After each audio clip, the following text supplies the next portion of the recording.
بسبب افتقارهم إلى مياه نظيفة صالحة للشرب، يبحث سكان عديد المناطق الريفية بولاية القيروان وخاصة بمعتمدية العلاء عن وسائل مختلفة لتوفير احتياجاتهم من الماء، سواء بجلبه على ظهور الحمير من مناطق بعيدة أو على ظهورهم أو بجلبه من الآبار المهجورة وإن كانت غير صحية. وفي ظل أزمة العطش تبرز مهنة السقاء الذي يجلب الماء ويبيعه للعطاشة فيوفر لهم خدمة عجزت الدولة عن تقديمها ويحقق لنفسه بعض الأرباح.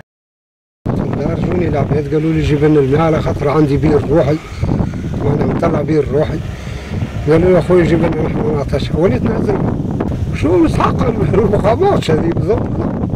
يهزوا برشا، مش كان نهزوا يجي 4 من الناس فاهم بيها السفينة ناخذها بلف نمشي بها حكاية 3-4 كيلومتر، ثم اللي يعطيني 5000 ثم اللي يعطيني 6000 نهار الجمعة نعمل واحدة بلاش على رحمة الله. أنا مانيش مستحق لها الخدمة لكن أنت العباد تلزم عليا.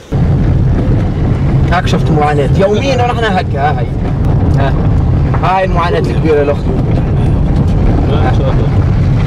أنا باسم مدرسة العكاقين نبلغ لكم صوتي ونطلب من سامي جناب باش تنظرونا في مشروع الماء هذا اللي نحن رانا في أزمة كبيرة ليه. متكررة لحلوق جفت من المطالبة بمياه الشرب ونداءات الاستغاثة، ما تزال مناطق كثيرة في القيروان تحت خط العطش.